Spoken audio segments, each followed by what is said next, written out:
Hi everybody, in this video I'm going to go over APEX section 10.2.3, light.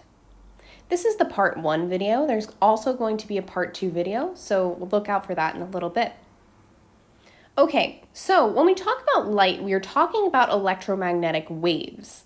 Electromagnetic waves and light waves are the same thing. And we already know what an electromagnetic wave is. We know that it has a magnetic field that is oscillating in one direction and an electric field that is oscillating in a perpendicular direction. Another thing we know about electromagnetic waves is that they do not require a medium.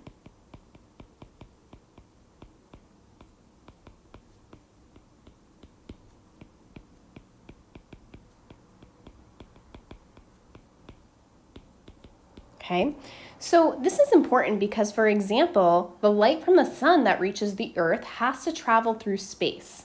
And the space between the sun and the Earth is empty. There's no atmosphere, there's no air, and so there's no medium. So for example, if it was sound, it would not get to us because it would require a medium. But electromagnetic or light waves do not require a medium. Okay? Another really interesting thing about light is that the speed of light is always the same. I'm going to write the speed of light is constant. Okay? And we represent the speed of light as c for constant, and it equals 3 times 10 to the 8th meters per second. Okay? So we talked about how sound can have different velocities and different mediums, stuff like that. Light always has the same speed, and we're actually going to talk about how there are multiple different types of light, but they always have the same speed of light. Okay? So then, if we have this equation from before, velocity equals frequency times wavelength, we can replace velocity with c, the speed of light. So I can write c equals frequency times wavelength.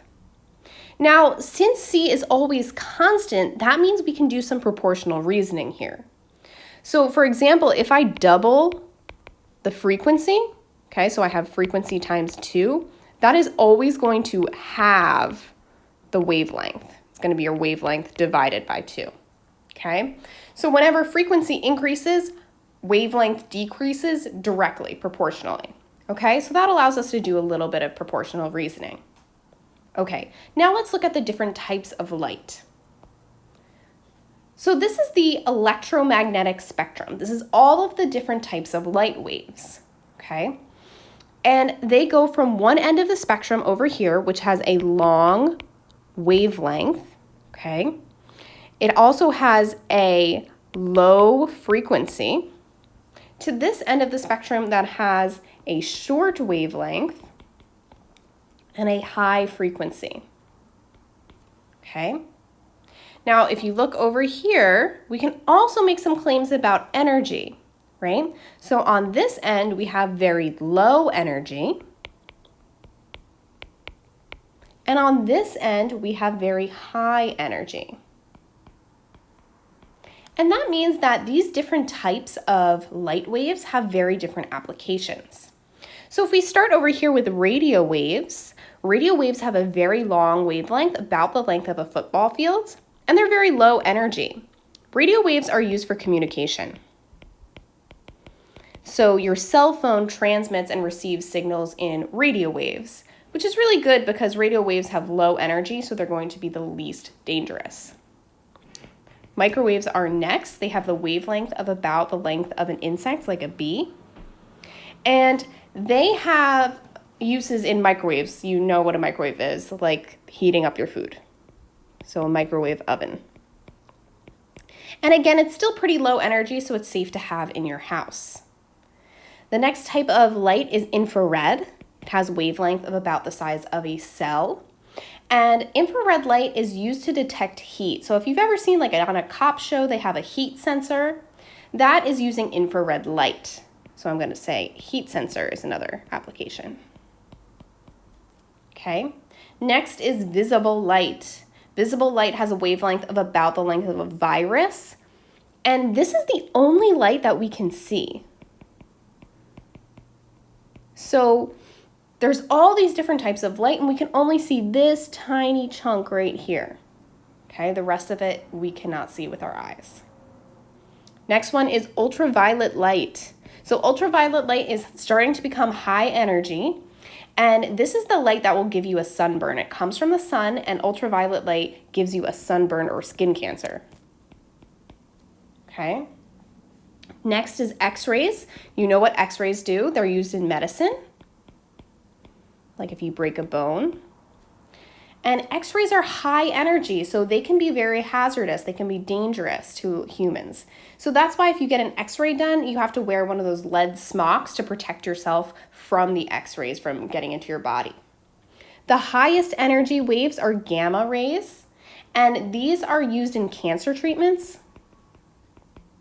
So they are very, very dangerous. They're very high energy, and so they need to be used very, very carefully, so they're only used in certain cancer treatments, okay? So what we want to understand here is that there's lots of different types of light in the electromagnetic spectrum, and they range from one end, which has long wavelength, low frequency, and low energy, to another end, which has short wavelength, high frequency, and high energy. So you can see here that there's a relationship between wavelength, frequency, and energy, okay? So I'm going to write down here that we know that energy, it increases as frequency increases. So energy is proportional to frequency. And we also know that energy, as energy increases, wavelength decreases. So energy is proportional to 1 over wavelength, or is inversely proportional.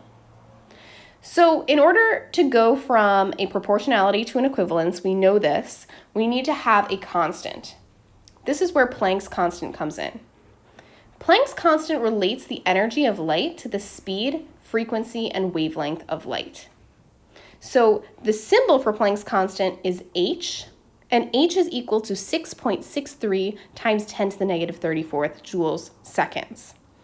So again, we said, let's go back. We said energy is proportional to 1 over wavelength. Now, the constant we're going to use to make it into an equivalence is energy equals hc over lambda, where h is that Planck's constant, is c is the speed of light. Okay, great. Now, we also know from before that c equals the frequency times the wavelength. So we can actually plug that into here and get a second equation. E equals hf lambda over lambda, and lambdas cancel, and you get E equals hf. So we have two equations here. One that relates energy to wavelength, and one that relates energy to frequency. So we can use these to make calculations about the energy of different wavelengths or frequencies of light.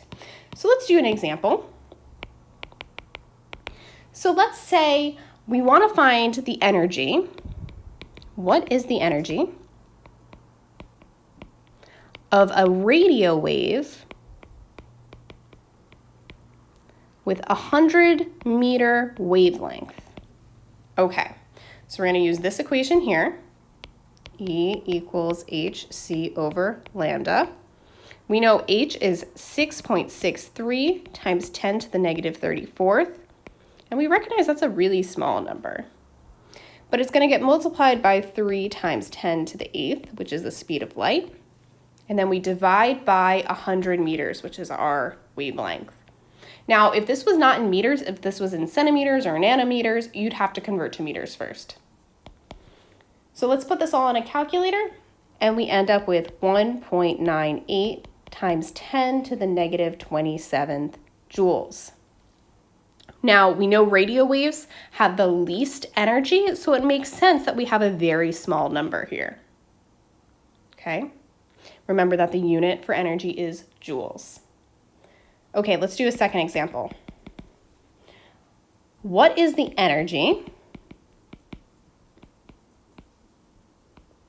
of a microwave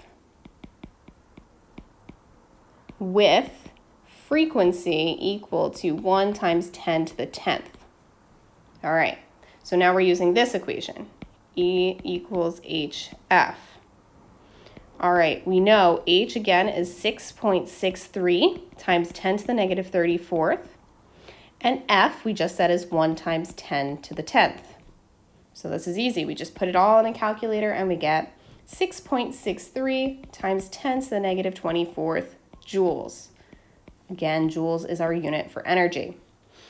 Now, this also makes sense. So remember, if we go back up here, radio waves have the least energy, microwaves have the second to least. So they have a little more energy than our energy calculation for a radio wave, but it's still pretty low. So that makes sense, the answer we got.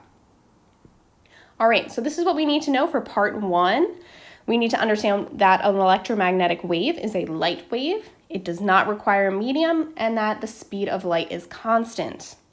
We need to understand that there's a whole electromagnetic spectrum of different forms of light that range from long wavelength, low frequency, and low energy to short wavelength, high frequency, and high energy. And then we need to be able to use these two equations to make calculations about the energy of different wavelengths and frequencies. Okay, thank you very much.